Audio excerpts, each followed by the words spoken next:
Shut Up and Ball. I am Aaron Chow, accompanied by my co-host John Harris, and we are jumping into week 4 of the NFL season, making our picks / bets against the spread.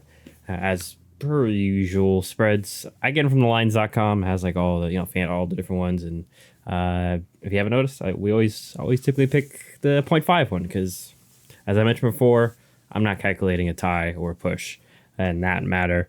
But nonetheless, if you missed last episode or cut out early, in regards to how we're both doing going into this week, money wise, it's a new little quote unquote gambling aspect, even though it's not actual money because I'm not putting actual money on the NFL or against each other, especially against spreads, and it's a good thing, at least for me, because going into this week, I am at I'm in the negatives. I'm at minus 730. So like I said, if we're doing this in real life, I might have some people knocking on my door at this point, trying to break my legs for the money. But John, you'd be doing fine, as you are just above I'm forgetting the phrase, but you're positive 160 as of now. So you would be making a little bit of money if you were doing this, but we're not. Not actually putting money down, but nonetheless. And then pick wise too, just in regards to record, John's at an even 500. I'm sure that was all calculated at 24 and 24. Absolutely. Against the spread. And I'm at 22 and 26. Rough week last week as I went 6 and 10. John, you went 9 and 7. So capitalizing on that. So we're back to make our week 4 picks. Like I mentioned, we've got a London game, only one Monday night game. And obviously we'll get on to that. So let's start obviously with the Thursday night game, and that is the Detroit Lions. They are favored by 1.5 going to Lambeau to play my Packers. So the Packers are on the underdog. How do you see this one foreseeing, and how much you putting on it? All right. Well, this game, we were just talking about it before we started recording. Just to start off, this slate of games is tough, and this one as well, because it's in Lambeau. And yet Green Bay's the underdog, but also Green Bay's kind of been looking good. Obviously, you guys lost to the Falcons, but even in that game, there was some pieces of hope that it felt like if they could kind of clean up these things, they'll be all right. And also, in general, I think it really came down to the fact that, man, Atlanta's a really freaking good team when it comes to running the ball. And Detroit are no slouches at that either, but I do think that Atlanta's a little bit better, considering they got Bijan, you got Tyler Algier. I think their offensive line is just as good, if not better, for the run. So overall, this game was tough, but I just kind of have a gut feeling that, maybe everybody feels like the Packers are done for in terms of this division. But I kind of have a feeling that Jordan Love and the Packers are going to make themselves known that, hey, we're not done yet. You wanna win the NFC North? We had last year where Minnesota took it and all that stuff, but Green Bay is still a serious threat, so I'm going to take the Packers here. It also helps that, once again, they're the underdog at home, but I'm only going to put 50 because ultimately, with a spread this close, there's a reason, and it's because both these teams are pretty dang good right now. And I don't feel too confident in Green Bay that I'm going to go big, so I'm just going to put 50. Yeah, I'm doing the same with you. I'm going Green Bay for 50. A few concerning things I was hoping, but a few concerning things. No Bakhtiari, no Elton Jenkins. I think Jenkins are on IR, so that's not too much surprise. But Bakhtiari, he missed last week though, so like you mentioned, glimmer of hope, because if you're able to beat the Saints, line held up okay. I feel you can do the same with Detroit. If you're comparing the two defenses between the Saints and Detroit, really outside of Aiden Hutchinson on that front seven, advantage goes to the New Orleans Saints in terms of talent, at least. And then in regards to Packers offense, I'm hoping Christian Watson and or Aaron Jones are active too. I think that will definitely give a big boost to this offense that sputtered a bit last week. But like I mentioned, pretty good Saints defense, and first home game, and you just never know what those kind of jitters, at least in regards to the season and first home start for Jordan Love. But this will be an interesting one, like you mentioned, stylistically, because obviously Detroit is a little bit better at passing the ball than the Falcons. So that is an interesting aspect. And Jair missed last Sunday. Let me see if I can pull up if there's any update on his status. But once again, he could possibly miss this week too. But let's see, still questionable as of right now. No Devondre Campbell, so it's looking like he may not be active for that one, at least as of this recording too. So a little bit concerned that for the defense, but nonetheless, I'm going with the Packers at home. Like you mentioned, that could be a boost, and it's a short week, so you never really know. So we'll see. But yeah, a couple of those injuries may be key for any others that have interest or vested interests monetarily into this game. So John and I both going with 50 for the Packers for the Thursday nighter, but that'll be fun. And winner of that game is the leader in the NFC North, at least heading into week 5 after week 4. So we'll see how that pans out. But now we go to the Sunday games, starting with our first international game of the year, and that is the Jaguars. I think usually they're technically at home. I'm putting air quotations because obviously this game is in London. So technically Jags are the home, and they're favored by 2.5, hosting the Atlanta Falcons. Who do you have here, and for how much, John? Another tough game because Atlanta is impressive so far. Like last week against Detroit was not great. But in general, I would say they've been pretty good. And also last week, Detroit was able to stop the run, to where Jacksonville, I don't know how confident I feel in their ability to stop a lot of things as of right now, to be honest, because in terms of points allowed, I mean, we went through the whole thing, last episode. They just haven't been great. And the Texans were able to move the ball on them. That said, the Texans largely moved the ball through the air. And we go back to even week 1 against the Colts. The leading rusher for the Colts was Anthony Richardson with 40 yards. Deion Jackson was 13 carries, 14 yards. So if there's anything that I'm going to put my hat on that is going to come and help the Jaguars bounce back, it's going to be the ability to stop the run. Now, that said, these teams that they were facing were not nearly as good of running football teams as the Falcons are, like the Colts, the Chiefs, the Texans.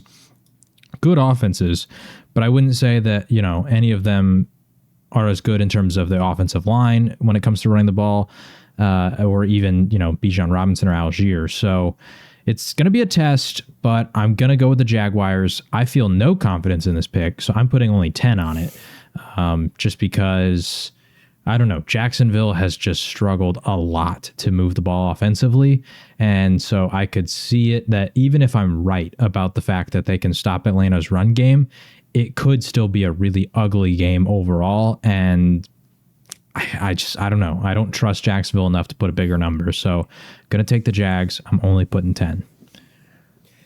Yeah. So our first disagreement on the first international game, and just for this week, because I'm going with the Falcons for 50. It's tough because I am very much concerned about the passing offense for the Falcons and Desmond Ridder, like we've noted pretty much the past few weeks. And I feel like it's like kind of like Groundhog Day, where it's like, man, I'm doing the same thing or saying the same thing over again, or thinking at least. Which maybe this is the week that that Atlanta's passing attack can get going. Maybe they feed Kyle Pitts. I know it's extreme copium, but honestly, too, like I'm worried about the Jags' offense on the flip side. And Atlanta's defense has shown to be solid. I mean, I know they lost 20-6 last week, but for the most part, made life very tough on the Lions. And like we've mentioned before, it doesn't help when your offense isn't really doing much as a defense. You can only do so much. So I just feel like Jacksonville's offensive line, especially in regards to pass protection, has been kind of iffy. We've seen kind of some growing pains / chemistry issues, with a couple of just very close, and especially in the red zone. Last week, the drop by Calvin Ridley, that was a touchdown. We've had, a couple of just very close plays, some untimely fumbles or just turnovers. So it just feels like it's hard to trust Jacksonville right now. This is a very tough game to pick because, I thought about Jacksonville. It is very interesting because obviously this feels like a get right opportunity for them. A very primed position to do so, especially like you mentioned with Atlanta. So I'm going with Atlanta just because I feel like I know a little bit more what I can get from them. It's also, like we mentioned, a weird London game, so sometimes that factors in. And the Jags, It's scary because the Jags this is kind of technically their quote unquote second home. So they should have more experience in regards to dealing with the time difference and all the other factors. But I'm going with the Falcons. I believe in Arthur Smith mucking up this game and, possibly just running away with it at the end. Like the Falcons have pretty much done the past, 2 years he's been head coach. So I'm only going 50 with Atlanta against the Jags. John is going with the Jacksonville Jaguars for 10. So neither of us have any confidence. Let me just say in this one. I got Pitts, I got ETN, I got Bijan. I got some fantasy players in this game. So I need these guys to be up and early, and we need this to turn into a shootout with the running backs and Kyle Pitts, basically. Before we move on to, it's like a 6-team league, so it's understandable, but I actually dropped Drake London on one of my leagues. Hey, listen, I'll say this. I guess this is not worth the experience. The only league I'm still starting Kyle Pitts is your Dynasty League, and that's because Dulcich was my other option, and he's on IR. So the other league I had Pitts, I picked up Hunter Henry, and he had a terrible week last week, but I hear it. The Falcons pass catchers are in drop territory, which is really sad. Really sad, yes. So pray for all. Shout out to all our other Kyle Pitts / Drake London owners, because it's been rough sledding for you all. So that is the international / London game. That'll be early Sunday, so be sure people to check lineups the night before and all that. I'm not sure there are any pending injuries, but you just never know. None of those Kamara situations from 2 years ago. Oh yeah, he was surprised sit or something, and all of a sudden everybody was like, "Well, I had him in my lineup and I was asleep," and it's like, "Well, that's how it goes." Yeah, the time's there, right there. It says right there the time when the kickoff starts. So when the locks. So anyway, now let's go to probably the game of at least Sunday, or definitely the early slate. And this is always a fun matchup, especially in recent years, and that is between the Buffalo Bills. They are at home, favored by 2.5, hosting the high-flying Miami Dolphins. Both these teams kind of rolling here with some momentum. Dolphins obviously 3-0, Bills 2-1. And Bills look better since that Monday night kind of collapse against the Jets. Nonetheless, crucial divisional game here. John, who do you have here and for how much? I'll say this because I'm doing it literally live as you're asking me this question. I'm changing my pick, and this might curse them. But I was going to go Miami. I'm going Buffalo. And the reason I went Miami initially was just because, I don't know, Miami's just been really freaking good lately. But then you brought up the fact that Buffalo's defense has kind of got back on pace. And I had kind of forgot about that when I initially made this pick, because it feels like Buffalo's gone a little bit under the radar so far this season. Everybody's talking about the Dolphins, 70 points.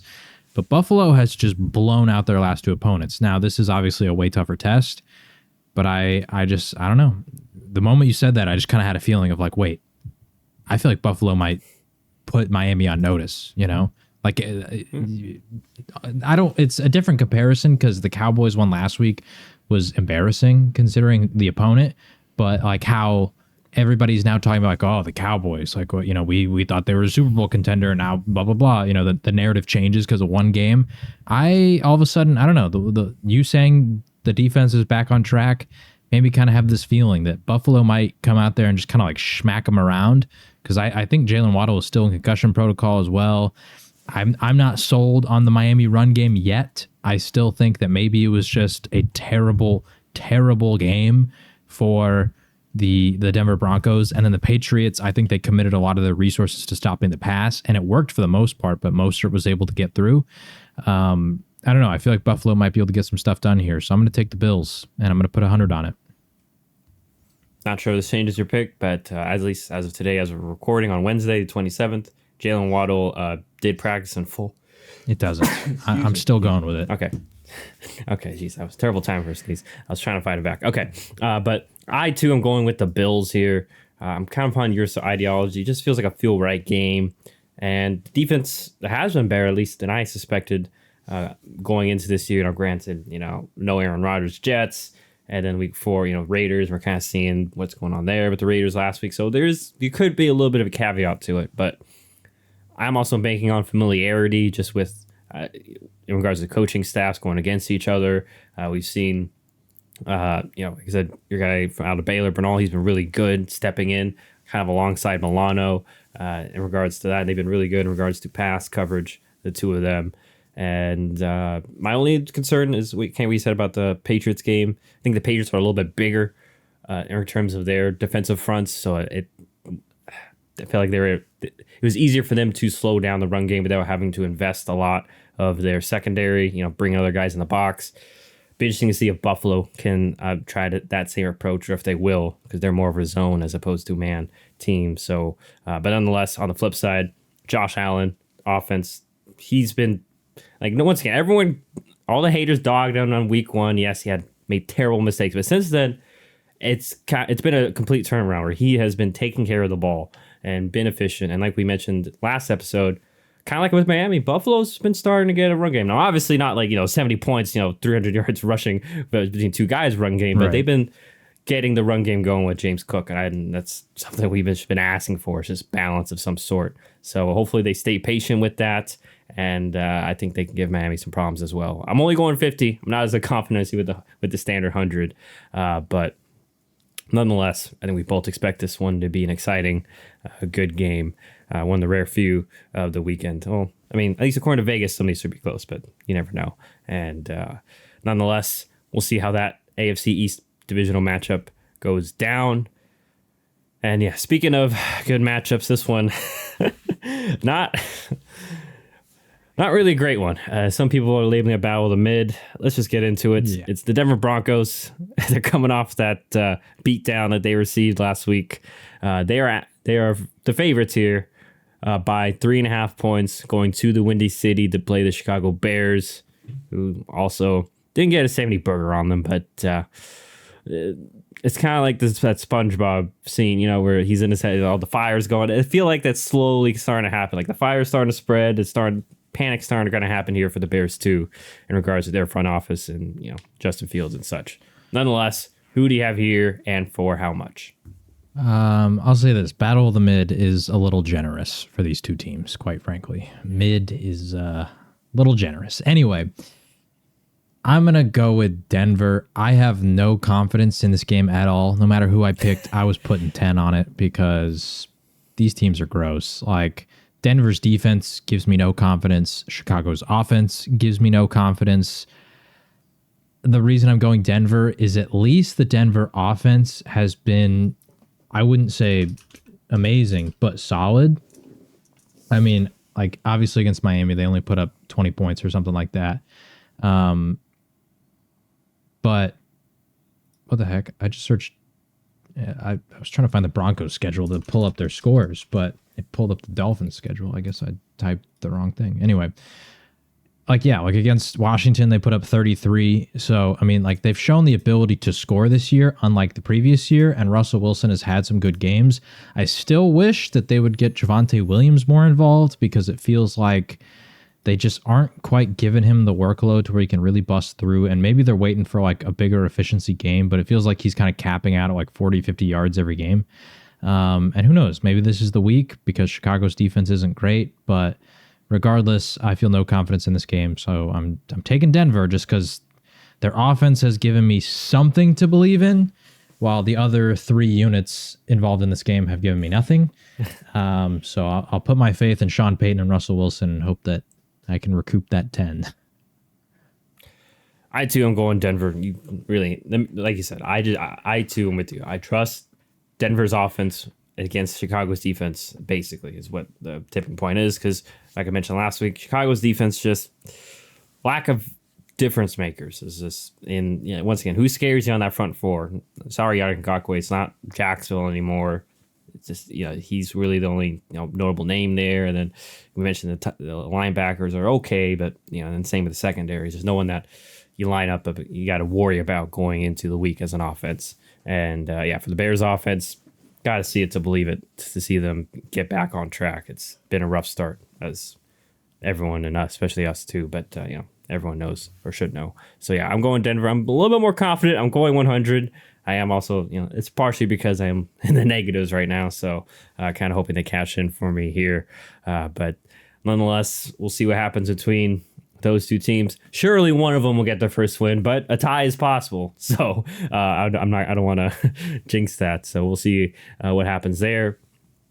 Let's go over to a AFC North battle, and it is at Cleveland, where I'm sure the Elf will be present in the middle of the field, where the Browns are the favorites. They are favored by 2.5, hosting the Baltimore Ravens and Lamar Jackson and the gang. Who do you have here, and for how much? All right, this game, I'm going to go with the Baltimore Ravens. Cleveland has been impressive, but I do think in this divisional game, things are going to get ugly. It's going to turn into a game where, I don't know, I don't trust Deshaun Watson enough to go toe-to-toe with Lamar in this one, and in this game where I'm expecting it to potentially be low scoring, I think that Lamar's legs are going to be a difference maker. Maybe Zay Flowers gets a big play here, like just one kind of long bomb that can really change the output of this game.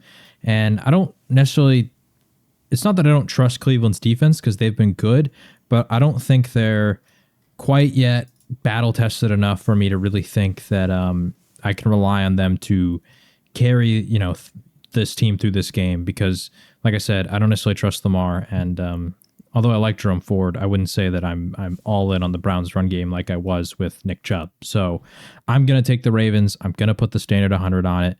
Because with divisional games, I don't want to get too crazy. I feel like with divisional games, just a lot of things could happen. So I'm not going to go with a big bet here, at least in this one. The AFC North specifically, those games are just always close. Yes, agreed. I'm going the opposite way, though. I'm going with the Browns for 100. Concerned with Baltimore's offense. I know they've been dealing with injuries, and they may get back Ronnie Staley and their center Linderbaum this week, but looking like no Odell. We know outside of Zay Flowers and Mark Andrews, not much else inspiring in the pass game. And I've actually liked what Cleveland's defense has done, so I'm more banking on what they've done recently. I understand what you're saying in regards to battle tested, so this will be definitely a proven game for them. And on the flip side, it was a little bit concerning for me, Baltimore's defense last week in regards to that they got ran on, not like gash, but hey, the Colts had some success. We're able to lean on the run game, and we know Cleveland still have a good offensive line. I know no Nick Chubb, but Jerome Ford / Kareem Hunt, I think are better than Zach Moss, or at least Jerome Ford, but nonetheless, better offensive line that the Browns have. Deshaun Watson, too, we saw last week, he kind of started to show the Deshaun Watson of old, of being surgical, of taking on a game on his shoulders and just kind of willing the team with his right arm, making plays. And obviously seems that he has a really good connection with Amari Cooper right now. And then it definitely looks like they're trying to get Elijah Moore involved as well. They're at least giving him the volume and giving him the opportunities to do so. So, I'm going with the Browns. I think, especially at home, is kind of a big factor for me. But, not that this won't be a good game, but I do expect, like you mentioned, that this will kind of be an ugly scoring game. This will be a great game to watch, definitely in the fourth quarter when it's close. May not be exciting in terms of, fireworks, offensive play, that kind of stuff. Probably may not be that way because, like I said, AFC North tends to muck things up within their division. So I, too, am only going with the standard 100 on Cleveland just because, I learned my lesson week 1 after putting all the bank on the Seahawks. And I got, So second difference of the day for us. Speaking of the AFC North, let's go to the Cincinnati Bengals, fresh off their first win on Monday night. A little bit of a short turnaround as they are favored by 2.5, going to Tennessee to play the Titans. Who do you have here, and for how much? This game feels gross. Tennessee's been Cincinnati has also been I mean, they beat the Rams, but it was by 3 points. Gosh. It's crazy because, Tennessee, I get why. If you told me this was going to happen to the Titans, I could see it coming. I wouldn't have quite thought it'd be this year, maybe next year, especially with Derrick Henry healthy, but I could understand why they're not doing great. But Cincinnati is looking bad. And I don't know. I got the pick right on them last week by 0.5 point because it was 2.5, and they won by a field goal. So I don't know. I'm going with Cincinnati again because it's once again 2.5. but this just feels like another gross game. The one thing that's given me hope here is that Tennessee's secondary has looked vulnerable. Like Justin Herbert kind of tore them apart. Who the heck the Titans play last week? They played Cleveland, right? And Deshaun Watson kind of like he didn't tear them apart, but like he had success here. Amari Cooper had a good game, and even week 1, like Chris Olave and Derek Carr had some success. So, and I wouldn't say that any of those duos are as talented as Joe Burrow and Jamar Chase, and even trios when you throw in T. Higgins. So I think Cincinnati, if there's any game that the passing attack needs to get going, it's going to be this one. And for that reason, because I believe in that, I don't think this is going to be the Bengals all year. They're going to bounce back at some point. They're too talented and too good of a team to be this bad offensively, because defensively, they've actually been pretty solid. I'll give them that credit. Offensively, they have not caught up yet, and I think at some point they're going to have to. And this is a game where Tennessee's going to stop Joe Mixon. The run game, I feel like, is going to be almost non-existent, and Joe Burrow and this offense is going to have to wake up. I think they're going to do it. So I'm going to take the Bengals. I feel confident in their ability to do it. I'm going to put 200 on them. They didn't fail me last week when, I put just 100 on them. So who knows? Maybe they can up the ante here for me. I'm in agreement. I'm going with the Bengals for 200. I mean, Tennessee offense, there's just not much that I sit there and I'm like, yeah, that's what I really like. And it's been Strugglesville. And like you mentioned, the Cincinnati defense has kind of been their saving grace thus far while the offense has been sputtering. I know they're 1-2, but like you mentioned, their defense has kept them in some of these games and presented opportunities, especially last week, and especially against Tennessee.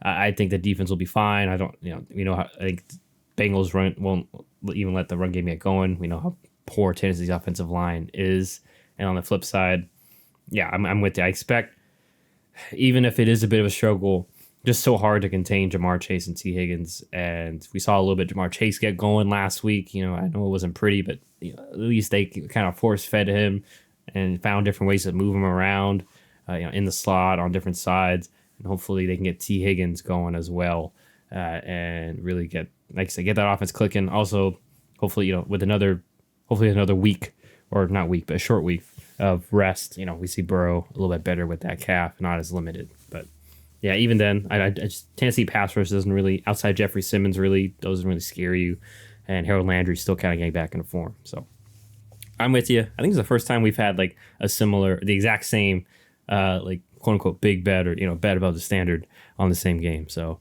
we'll see how that goes for us. And honestly, I feel like, and hey, it's working for you, but yeah, I feel like Bengals have kind of been working for you, either picking against or with them. I'm trying to see week 2 who they play. Am I trying to remember? Oh, they play Baltimore. Okay, Baltimore's the only week they kind of you put 300 on that week. Never mind. But nonetheless, like I said, last week it paid off the standard. We'll see if the Bengals can go to 2-2, kind of like they did last year, and start riding that ship as we enter the midway point of the season. But let's go over to Indianapolis, where the Colts are favored and at home, favored by 1.5 points, and they are hosting the LA Rams. Who do you have here, John, and for how much? Another gross game. It feels like Vegas really knew what they were doing with these spreads. I mean, we'll see how they actually pan out, but these are all very tough games to pick. I'm going with the Rams just because, I don't know, they've been more impressive than I thought they'd be, and I have zero faith in Indianapolis' secondary to stop Matthew Stafford, despite the fact that, he hasn't like lit the world on fire. Him, Puka Nacua, Tutu Atwell, they've looked good, and I think that at the very least they'll be able to keep up with whatever Indianapolis does. So yeah, I'm going to take the Rams. I'm going to put the standard 100. I'm going the opposite way. I'm going with the Colts, and I'm going with them for only 50, so not nearly as confident. I just feel like we've kind of seen this Colts defense we saw last week they gave the Ravens issues, and I know the Ravens aren't as polished offensively as the Rams, and especially with Matthew Stafford there. But we kind of saw last week with the Bengals, they were able to not let the run game get going, and as the game went on, kind of got a good feel for the Rams' motions and where they like to move the ball. Saw, like you mentioned, Puka Nacua last week, and really just the whole Rams passing attack have issues, especially protecting Stafford. He was under duress for a good amount of the game. So, yeah, I just worry about, DeForest Buckner, Kwity Paye, those guys just living in the backfield. I feel like that's going to be an issue. And then on the flip side, looks like they may have Anthony Richardson for this game. And like we mentioned before, Rams defense has good. They always have good game plans, but they're not.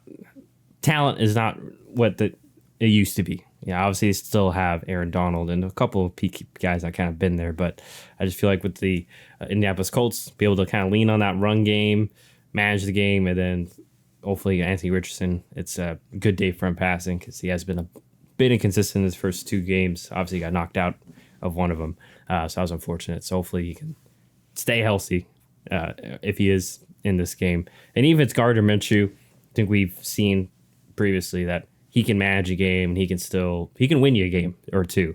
He's definitely one of the better, if not one of the top echelon in regards to backups in the league. So I'm going with the Colts. It just feels like one of those games too where the Rams, one loss may turn to 2 on a short week, kind of just a bit of a snow pile. So we'll see what happens there between the Rams and Colts. John, once again, going with the LA Rams for 100. I'm going with the Indianapolis Colts for 50. So we will see what goes down there. Let's go to the NFC South, going down to New Orleans, where the Saints are at home. They are favored by 3.5 points, hosting the Tampa Bay Buccaneers. Who do you have here and for how much? I am going to go with the New Orleans Saints. I'm only going to put 50 on it because I believe it's Jameis, right, who's going to be the starter here. Nah. It's looking like they said Derek Carr's like week to week, so it's probably going to be Jameis, at least as we're recording on Wednesday. If it was Derek Carr, I might feel a little more comfortable, but overall, I don't really like this Tampa offense. I know that they've had some games where they were solid, but like last week against Philly, they got almost nothing, and I think that this New Orleans defense is very, very good. Like I'm a big fan of this New Orleans defense. I mean, you just look at the overall points allowed that they've had on the season. Last week they only allowed 18 to the Packers, which it was all in the second half, unfortunate. Then they only allowed 17 to the Panthers and then 15 to the Titans. So every single game here has been very close and low scoring, and unfortunately their offense follows suit. But this week they get Alvin Kamara back. So I think that he might give them the boost they need to add a little over the top. Maybe they win 24-17, something like that. So yeah, I'm going to go with the Saints here. Only 50, but I'm going with the Saints. All right, so another disagreement for us because I'm going with the Tampa Bay Buccaneers. This is one where I'm just kind of glad to have the points because I just think it's going to be a close game regardless. So give me the underdog, and I'm taking Tampa for 50. So not entirely confident, but we've seen Tampa Bay's defense. I know they Eagles put up a good amount last week, but we saw that their offense finally kind of came back to earth, especially Baker Mayfield last week. But I expected the defense to give New Orleans issues, especially if Jameis is behind center. And on the flip side, the offense has been okay. Like I said, last week they just kind of got going too late, had some, a couple bad drops, and just Baker had made some bad decisions. But for the most part, until Philly pulled away late, they were kind of toe to toe with Philadelphia. So I think Tampa Bay keeps this close. Wouldn't be shocked if they even win it. But yeah, I'll for sure take Tampa getting 3 points here. So John going with the Saints for 50. I'm going with the Tampa Bay Buccaneers for 50 as well. So 100 swing there for the both of us, or for either of us, whoever wins that one. But let's go to your division here, where they're going to Philadelphia, where the Eagles at home. They are favored by 8.5, hosting the Washington Commanders. Who do you have here and for how much? I am going with the Eagles. I am putting 200 on it. I feel confident in this Eagles team. They showed me last week that they can combine, the solid defensive effort with, good offensive performance. The offense I don't think is still quite necessarily where I would want it to be, but Washington's defense hasn't really shown me the ability that I believe that they're going to be able to go out there and stop a team like Philadelphia and that offense they got going. So I feel confident. I'm putting 200 on it, in large part just because I don't know. Like I said, I don't think that Washington's that great of a team. I know that a lot of people were kind of hyping them up, and then they play Buffalo, and Buffalo absolutely smacked them. So I kind of feel like we might be in for another situation like that. Well, I'm believing in the Commanders. I'm going opposite. I'm going with Washington for 50. I think that front four, especially those two Alabama D tackles, can slow down the Philly run game, and that's really what has kind of helped Philly the past few weeks. They've just kind of been leaning on that, and it's always a concern because they do have a really good offensive line, and we know how good Jalen Hurts is, and obviously, especially that stable of running backs, especially DeAndre Swift, the past few weeks have been going. But I just feel like Washington's going to slow that down, kind of force them to, kind of beat them in the air. And I think Philly will ultimately win this one, but 8.5 is just a lot.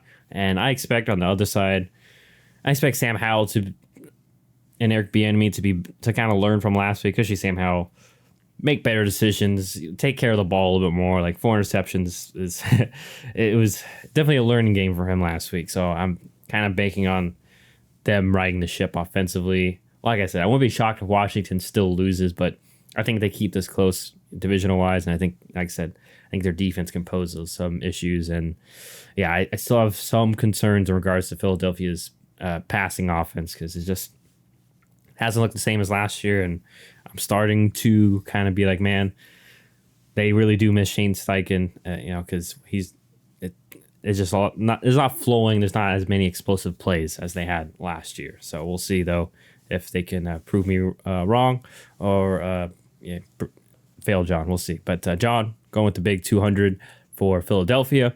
I'm going with 50 on Washington for this one. Let's go over to the Vikings, where the Vikings are favored by 3.5, but they're going to Carolina.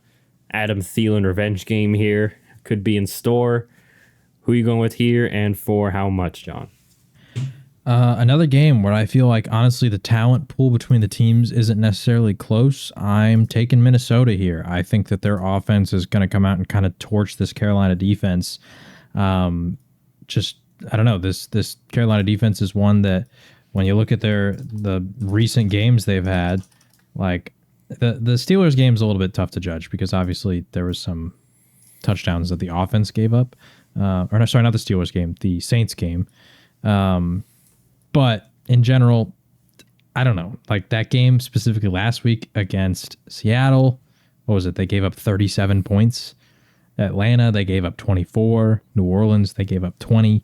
And that was New Orleans' highest scoring game of the season, and their offense has not really been great. So the fact that Seattle was able to put up 37, I could see Kirk Cousins, who's been on a heater, like him in this passing attack has been really freaking good. The biggest issue, as we talked about, was the fumbles.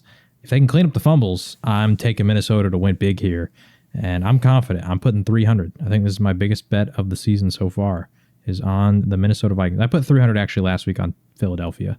But that tied for a similar situation where I feel like realistically this is a line that's low because Minnesota's 0-3, but I really think that they are a far superior team to a team like Carolina, personally.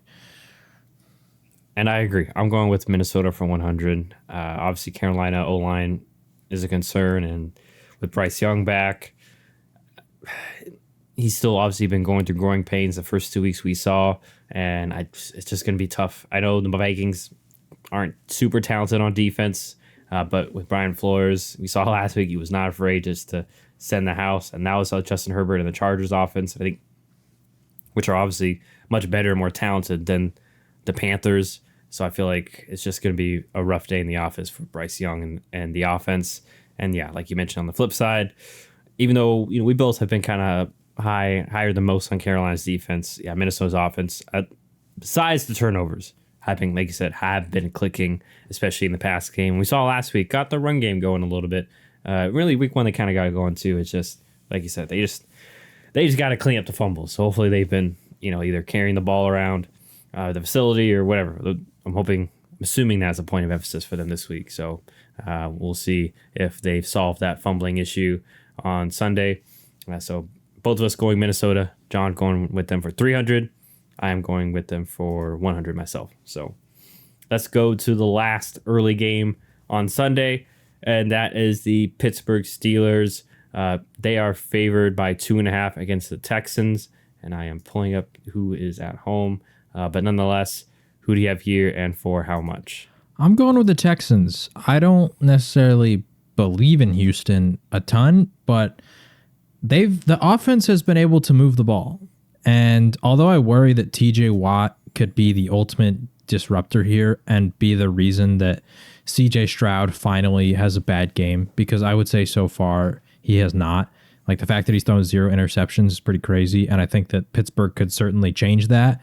But I don't know. Houston just feels surprising. Pittsburgh offense isn't great. D'Amico Ryans is a solid, head coach. Like, defensively, Houston also has been, okay. They've been a little up and down, but I mean, even notably last week against Jacksonville, they held them to 17 points. Now, the previous week, they did give up 31 to Indianapolis, but I don't know. I could see this game being low scoring, and I could see if the offensive line could hold up. I don't know the status of Titus Howard because he didn't play last week, right? Is he on IR? I think he's still on IR. Yeah, I'll double check. So that's kind of scary, I guess, because TJ Watt's going to go up against whoever that backup is. Like, that's the one sucky part about the offensive line is, like, it'd be nice if you could just be like, Laramie Tunsil just followed TJ Watt, but you can't. Well, I guess you could, but nobody's going to do that because shuffling the offensive line like that every play is kind of crazy. Anyway, point being, I don't believe enough in Pittsburgh's offense to separate here, and Houston, I think, has been somewhat impressive. So I'm gonna ride him for a little bit. I'm only gonna put 50, but I kind of like the Texans in this one. Yeah, so Howard's still on IR, but could come back week 5. So at least out for this one for the Texans. But I'm in agreement. I'm going with Houston as well.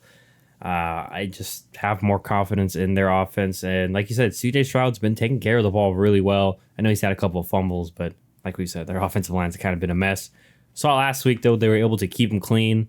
And they have been trying to be patient with the run game. And Pittsburgh is one of the worst run defenses going into this week. So I won't be shocked if Houston isn't afraid to, like you said, lean into that potential ugly defensive game and just lean on Dameon Pierce and let CJ Stroud make a few timely plays. And on the flip side, force Pittsburgh's offense to push the envelope and kind of beat them. But yeah, it'll be interesting to see if they can contain TJ Watt and that defense, because like we've mentioned last week, that the defense has, for lack of a better phrase, just kind of almost been winning them the past few games that they've been in. So, and kept them in these games. So that's always scary to bet against TJ Watt. But we both are. John's going with 50 on the Texans. I'm going with 100 for Houston. So we'll see what happens there. Now we go to the afternoon or late afternoon games for Sunday, starting with the Chargers at home in LA. They are favored by 5.5, hosting the Las Vegas Raiders. Raiders could potentially not have Jimmy Garoppolo. I think trying to find Las Vegas. Yeah, because he's in concussion protocol. As of today, we're recording. He still is in concussion protocol on Wednesday. So who are you going with here, John, and for how much? All right, in this game, I am taking the Chargers, which I'm trying to think. Have I taken the Chargers every week? I took them last week. You did not take them week 1. Week 1 you took Miami. When I took Miami, what about week 2? I did take them week 2 and I was wrong. So I guess, I don't know, I've been kind of up and down on the Chargers, but I'm taking them again here. I don't think them and the Raiders are a close matchup. I think Justin Herbert and Keenan Allen have just been going crazy. And Mike Williams not being there, I think hurts. I think if he was healthy and playing in this game, the line would probably be a little bit higher, maybe closer to 7. I don't know if he moves it that far, but maybe like 6.5. He's, in the lineup. But regardless, I still think they're at least a touchdown better because although the Raiders have weapons, those weapons outside of Devontae Adams have not really impressed. Jacoby Myers was hurt week 2, so I'll cut him some slack because he was all right in games 1 and 3. But like Josh Jacobs has been kind of non-existent, and that's the way that they need to beat the Chargers is Josh Jacobs. Like the way that you historically have been able to beat LA in this divisional matchup is on the ground. And I just don't feel confident in the Raiders' ability to do that as of right now. And like I said, Herbert and Keenan Allen have just been on a heater. So I'm taking the Chargers. I'm only going to put 100 on it.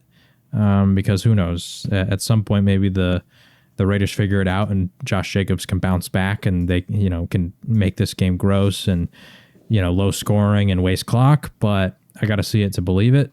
And with the Chargers, I've seen it. So yeah. Yeah, I'm going with the LA Chargers. I'm actually going with them for 200. Whether it's Jimmy Garoppolo or Brian Hoyer or Aidan O'Connell, especially Garoppolo, he just made too many mistakes the first 2 weeks, too careless with the ball, and like you already alluded to, outside of Devontae Adams, like Kobe Myers is okay, but no one else that really scares you. And yeah, I got to see Josh Jacobs. I got to see him be back, to what he was last year. He still seems a step slow, and could be because he had a holdout and in the off season and leading up to the season, so could be a factor. And like we've already said, a bunch of stuff going on in the background. And for the Chargers, could get Austin Eckler back. He did finally practice as of today, so that could be kind of a little bit of a boost in regards to offsetting the potential loss of Mike Williams, and they still have talent in Josh Palmer and Quentin Johnston, who could, either one of those guys could also step in. And like we said before, Raiders defense it's nothing really impressive outside of Max Crosby. Like linebackers are okay, but once again, especially secondary wise, no one I think really scares you, especially lining up. Like who's really going to sit there and consistently man up and stop Keenan Allen? I don't think they have the answers there. So going with the Chargers, I'm putting 200. John is putting 100 on the LA Chargers. So there's that. Let's go to your game. Dallas at home. They are favored by 6.5, hosting the New England Patriots. Ezekiel Elliott returns to Dallas, but as a Patriot, so maybe a Zeke revenge game. Who do you have here, John, and for how much? Maybe I'm drinking the Dallas Kool-Aid, but I think they bounce back here against the Patriots. I think they win by a touchdown. And 6.5, I'm confident in that. They're at home. Although Bill Belichick and that defense does largely scare me, we saw that the Dolphins were able to have success on the ground, and I think that we could see Pollard have a solid showing. CeeDee Lamb, the last time these two teams played 2 or 3 years ago, he balled out and kind of shredded them. Unfortunately, Dak got hurt in that game, so knock on wood that he will not this time. But I don't know, just in general, I really expect this defense to be very upset about the way that they played last week. And I think that there's going to be a lot of accountability. There's going to be a lot of, just resurgence in this game against a team who has no weapons, to put it lightly. Like, I don't know. Outside of Ramondre Stevenson, I would consider him a weapon. But like Juju, Hunter Henry, Gesicki, the guys they got, I don't think they necessarily match up well enough to expose, the lack of Trayvon Diggs. And so, yeah, I don't know. I'm going with the Cowboys to bounce back here. I'm only going to put 100 because the Bill Belichick factor. But, yeah. I'm going with the Patriots for 100. I think I have concerns about the creativity of Dallas's offense. I just feel like New England will be able to slow that down, kind of see what Arizona did last week. And we can both definitely say New England's more talented on defense than Arizona, especially in regards to their defensive line and their secondary. And on the other side, though, that is what's scary is the New England offense because like you said, lacks firepower, to say the least. But I think facing the Jets last week kind of helps them be a little bit ready for Dallas, kind of a similar scheme in regards to that, fast Seattle scheme, especially up front with all the twists and things they like to do. Now, granted, Micah Parsons is obviously better than any Jets pass rusher, so that's always scary because he's been really good, to say the least, the first few weeks. So I could easily see him wrecking this game, with like a turnover or two, or someone else. You'll have a lot of playmakers, but I just feel like New England will kind of be able to find creative ways to run the ball.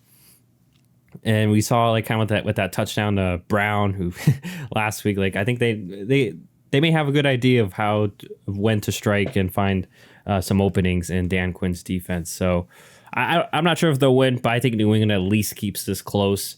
I won't be shocked if Dallas, like you said, does pull away because they just do have more playmakers on offense in CeeDee Lamb, obviously Dak, and Tony Pollard. And, Gallup and Cooks have I think Gallup had a solid statistical week last week, so that was good to see. And Yeah. hopefully Cooks gets going too. So yeah, I think New England's at least keeps us close and gives Dallas a little bit of a scare here, but we'll see what happens. John going with 100 on his Dallas Cowboys. I'm going with 100 on the Patriots. So 200 swing there. Let's go to the NFC West for the last afternoon game, going to San Francisco, where the 49ers are favored, and they are favored by 14.5 points against the Arizona Cardinals. I think we both probably feel that the Niners will win. Question is, will they cover, John? How much are you putting on this one? I'm taking Arizona just because the line is freaking huge, man. Like it's a big line. And, you know, we saw last week Arizona covered a line that was not even as big as this one. Like, and, you know, to San Francisco's credit, I think it's harder to upset the Niners than it is Dallas, just because of the Kyle Shanahan factor. Because, you know, we just talked about and your, you know, critiques of the Dallas offense creativity. And I agree with those things. To where Kyle Shanahan doesn't have that problem. Like he can overcome these kind of issues. So I don't know. I still think San Francisco wins, but 14.5. I don't know if we've ever seen a line as big as this one in a long time. Like I remember there was one year where it was like the Bills played the Texans or something, and it was like 18 or something crazy, like ludicrous. Maybe 17.5, but that, like, I don't think we've seen another line like that's approached that. So yeah, I'm taking Arizona purely because of the line. I'm only going to put 10 on it because I just don't know. Like Arizona could get blown out. Who knows? They've been competitive in every game so far, but the Niners are really good. So it could happen. But yeah, I'm only going to put 10. Yeah, I too am going with Arizona, but I am cautious. Yeah. As I'm only putting 50, for the reasons you said. Just Arizona's credit the coaching staff, you know, maybe coaching up some of these guys and such, but they've, like I said, they've been keeping it close and, you know, been making these games respectable. So, yeah, I'm with you. 14.5, too much for my blood. Give me the Cardinals with the points. John going with 10 on the Cardinals. I'm going with 50. So that leads us to the Sunday night game. And unfortunately, and to make this point very well on Football Talk, like this was supposed to be Rodgers Mahomes. Obviously, no Rodgers, and we will never get probably Rodgers versus Mahomes ever, unfortunately, because that I don't know. I don't know why the football gods won't allow every it. time. I almost went to like the first matchup when Aaron was in Green Bay, right? And obviously that didn't happen. Thanks for because that was the whole Aaron immunization ordeal. Yeah. And luckily I didn't because that would have been a very disappointing trip because we also lost. But anyways, so it's going to be the Kansas City Chiefs favored by 9.5 going to MetLife to play the New York Jets.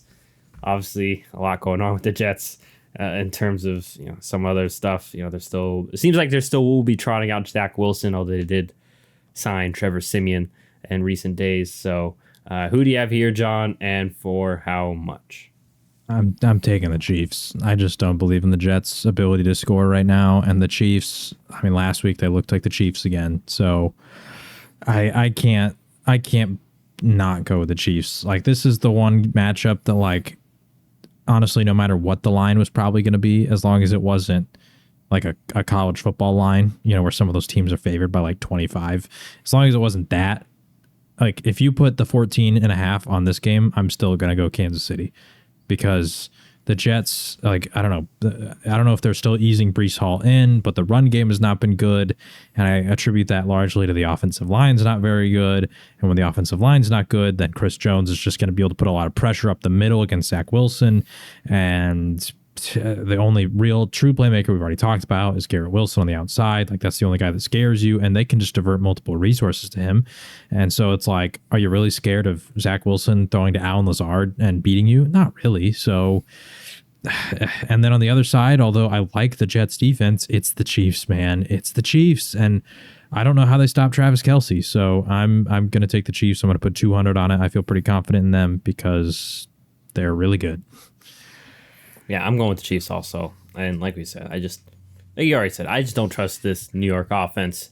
And especially, I think it's a little bit of a negative at being out in New York because I feel like if the offense struggles at all, you're going to hear the boos. It's becoming a distraction. Yes, and then, like I said, honestly, I'm hoping that they just throw in Tim Boyle if the boos happen. Throw him in. Let's see how much better it's going to be without Zach Wilson. Honestly, so. Nonetheless, and I think the Chiefs' offense will be able to find ways to move the ball, and I wouldn't be shocked if they do have some explosive plays, or they just benefit from a turnover or two because, like you said, Jets' offense kind of a mess because it was built to be around Aaron Rodgers. Aaron Rodgers got hurt, and right now they're still trying to figure out the pieces. And like you said, can't get the run game going because everyone's going to stack the box and just kind of double Garrett Wilson. And like you said, no one else scares you. So going with Kansas City, I'm going with them for 250. So a little bit more confident. Granted, probably because I only really put that because I had more in the bank at the end, but I'm going with the Chiefs for 250. You're going with them for 200. So hopefully they pull out and cover for the both of us. So we'll see what happens there. But staying at MetLife for Monday nights, it will be the Giants who are the home team, and they are the favorites, which I'll have to double check because I'm pretty sure I double checked before. I'll triple check. They are the favorites by 1.5, hosting the Seattle Seahawks. So let me double check that. But nonetheless, if that is the case, that's okay. That's it. I don't know what maybe because the Giants are at home. I don't know. But Giants favorite by 1.5 over the Seahawks. Who do you have here and for how much? I'm going Seattle. I'm only putting 20, and just quite frankly, it's because that's all I had left. I would have put more, but I wasn't going to go back and start readjusting my budget for this final game because who knows? The line is very suspicious, like you said, because I think Seattle is a significantly better team. But I don't know, maybe Vegas knows something I don't, and all of a sudden, game time, it's going to come out that, Geno Smith is out or, something like that, and that changes things. So, but regardless, like I said, the true reason behind me putting 20 is because that's the number I had left. And I had readjusted. I was actually in the negative, so I had to change games to get to positive 20, and that's what I had. So, gotcha. I'm going with Seattle as well. Like I said, I'm with you. I'm not sure why the line is this way. Maybe it's because both, Seattle and the Giants' offensive lines are kind of injury riddled, or at least especially Seattle. But like you said, like we saw last week, Seattle was actually able to run the ball and such. And I just have more, like you already alluded to, I have more confidence in Seattle. We've seen their offense be explosive, and they can they can lean on a run game. We can know that they can drop back and pass. And even Seattle's defense, I know last week wasn't great, but could get Reek Woolen back this game, as well as Jamal Adams after his long departure. So that could be a big boost. And I expect they're gonna give this Giants offense issues, and I expect that they're gonna be all over the short stuff. And I have doubts, as probably you do, that the Giants can take advantage of that and be aggressive, stretch out that defense, take shots deep. Don't think they're gonna be able to do that, and especially potentially without Saquon. It's just an uphill climb. So I'm going with Seattle as well, going with them for 100. So we will see what happens. But for that one, like I said, John going with Seattle for 20. I'm going with 100. But that is all. We only have 6 differences this week. The past few weeks we've had a lot more. So potentially this means that the dust is settling. We're kind of getting an idea on teams, or maybe this just this week. We'll see.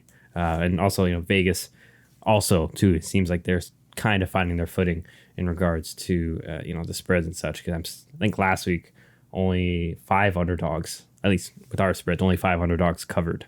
Other than that, it was favorites. So we'll see what happens. But those are our week 4 picks/bets against the spread. Anything else you wanted to add or comment on before we call it there? This is a tough week. This is a week where I feel like it's, I don't know, I could see one of us, and either of us, honestly, like on the differences, like going clean sweep or, we split them. I don't know. It's a strange week, man. Yeah, and our money's like, okay, at the end is at similar spots, but even then, like some different spots. Obviously, Philly Washington, I think is obviously going to be the biggest one because I think that's the biggest swing. Yeah. So, man, I'm scared now because I just realized now that my main chance lies in the hands of Sam Howell and the Commanders, and then Sorry, Commander fan. I mean, you only put 50 on it. So it's a low risk for you and high reward, because if I get it wrong and you get it right, like that's a big swing. Yeah, so we'll see. I just gotta get out the negatives for someone, comes and breaks my kneecaps. Not really, but not real money. But nonetheless, that's it for our week 4 picks. As always, you can like, comment, subscribe wherever you're watching or listening. But for John and myself, that will do it. We will see you all next week when we react to week 4.